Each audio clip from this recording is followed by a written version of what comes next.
Ja, dit is fantasties vir ons as Springbok span om in Cardiff te wees. Dit is ons laaste week van toer. Ons sien uit na die week. Ons sien uit na opwindende en 'n tawwe wedstryd teen Wallis. En het is belangrik vir ons ook in hierdie week om die toer op 'n goeie noot af te sluit, en ons sal alles in ons vermoë doen hierdie week om tot die beste van ons vermoë voor te berei om daardie doel te bereik. Ja, ek dink soos coach Deon gesê het, ek dink was 'n great toer sover gewees. Dit is baie belangrik vir ons om die toer op 'n hoogtepunt af te sluit. Altyd lekker hier in Wallis en sien uit na 'n groot toetsie naweek. Deon, do you want to just start by giving us an update on Ox? Is he available for selection this weekend? How's that injury? Yeah, Ox got a cut above his knee. He recovered well. He went to gymnasium this morning.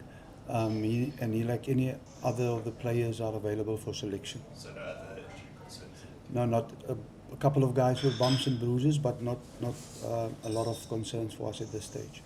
We were just chatting earlier and wondering, given the size of the squad and obviously one game left, can we expect anyone being released this week back to franchises around the world or back home? Is that on the cards? I think that would be a decision that the head coach would make during this week. At this stage, everyone will train this week in all the sessions. Everyone is available for selection, and I think it was always being part of the big plan to ensure that we win each test match, but that we also get the balance right in terms of reaching our goals for the future with the players that we have here. So obviously that would be taken into consideration in the selection and in our planning for this week. Coach, how is that in a way a balancing act? Because obviously there's the one thing of planning for the future, but also respecting the opposition, so to speak. So is that a difficult balancing act?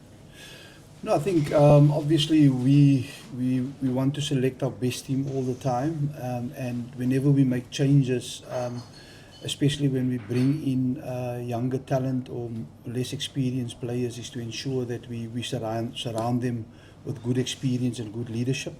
And I think that would be the thinking. Obviously the players that we do have here is players that we've identified that do have the potential to play at this level. It's just to ensure that we select the right game in the right circumstances during the year, to ensure that we give them that experience to play at this level. What have your experience been of working with guys like Cameron and Robbie's? Are they ready for international rugby? Yeah, I think the quality players. Robbie's obviously have been with us for a longer time than Cameron. And Robbie's have already played Test rugby, and I think if had good performances within that. Unfortunately, he's playing behind guys that have a lot of experience in Malcolm and Bongi. But I mean, if he gets a chance to play at this level, that he will use his opportunity.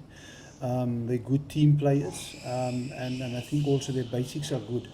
Cameron is now for the first time that I work with him, but I think he's a genuine athlete. He's a good learner, and he really shows potential to cover any position within the loose forwards. And I think at this level, it's good to have versatility, a player that showcases that ability, and we're really looking forward whenever he gets a chance to see him play in the green and gold. Coach, the discipline issues from the last test, is that something that's been addressed over the last kind of 36 hours, and was it identified as a real issue for you guys against England?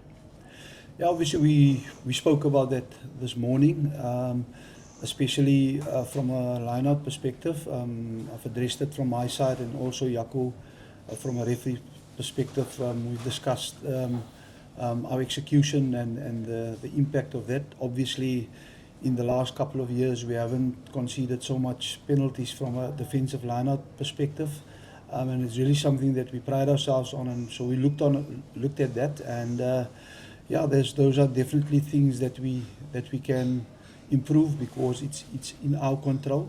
But there's also maybe one or two things that we might have been unlucky in terms of that. But we would rather focus on not developing a tag around infringing in areas that we don't want to, and that's something that we addressed. When you mention defensive line out, is it stuff like playing the man in the air, jumping across? Yeah, definitely. Those are things that we discussed and looked at.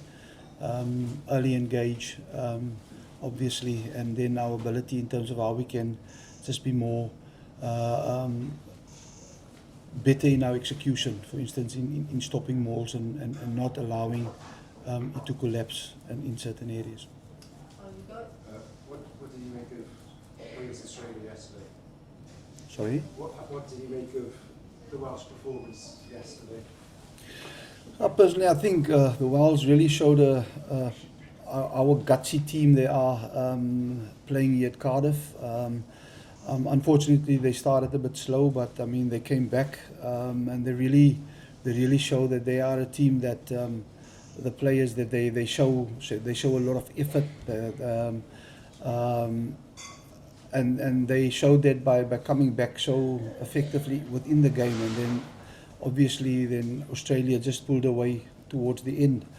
I think there were really areas in the game where they were good at. I think the scrums were good.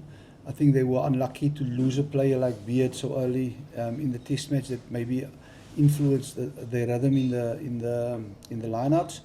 But from a physical point of view, physical side and showing good structures, I think they're a team that at this stage maybe are not in a good place, but in terms of the effort and how they played and how they fought back, it's never easy in Cardiff coming here. If you look also back in terms of our performances against them here, so it's a team that we respect. We know they don't go away, and we have to bring our A game to ensure that we get a good result here. Okay, is there any chance of complacency on your part? Because nobody expects Wales to come anywhere close on Saturday.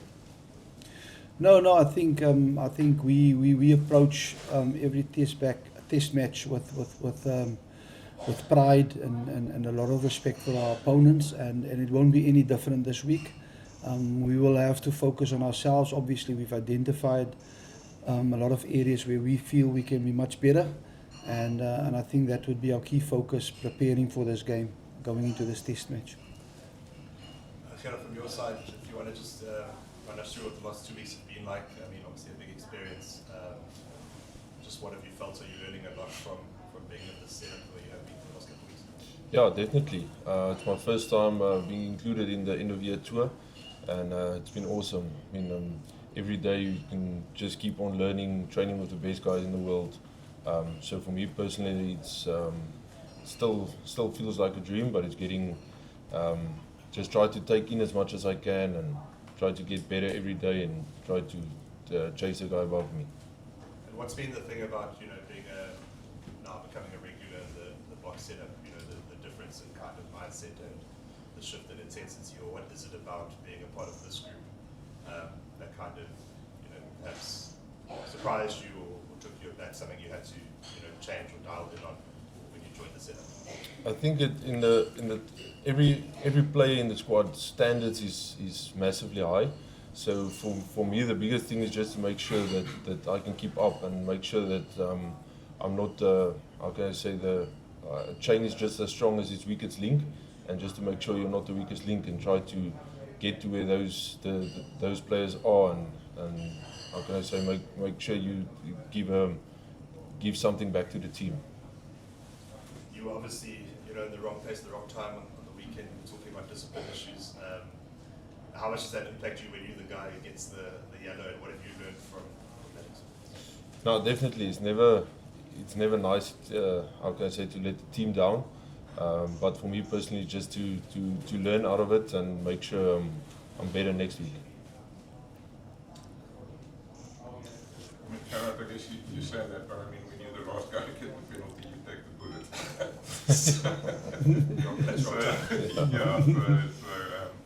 Having said that, I guess your response to that is quite humble in a way, because you sort of, I can hear you want to take accountability, but in a way it's really a collective thing. Yeah. So you guys must feel, what has the chat been around discipline? No, definitely it's some area of the game we can definitely improve. And I mean, if it's the first or the last penalty you give away, it's still a penalty, and it still means you were in the wrong space at the wrong time. It doesn't matter who gets it. Like you said, I took the bullet this time, but still I was also in the wrong place. And you guys were imposing yourselves quite nicely in the scrums. I mean, you feel it was a good scrumming effort? I think it was good. England has a very technical scrum. I think there's a lot of places where we can improve on, and we will definitely train those areas through the week. And to what extent, when I see Ox has a cut on his knee, Deon says it's okay, but how big a mentor is he being for you? No, definitely very big. I've learned a lot from him, and I'm still learning a lot from him every day. It's a massive honor for me to train with someone like that and play with him. Like I said, I just try to learn as much as I can from him and look up to him, and hopefully follow in his tracks. And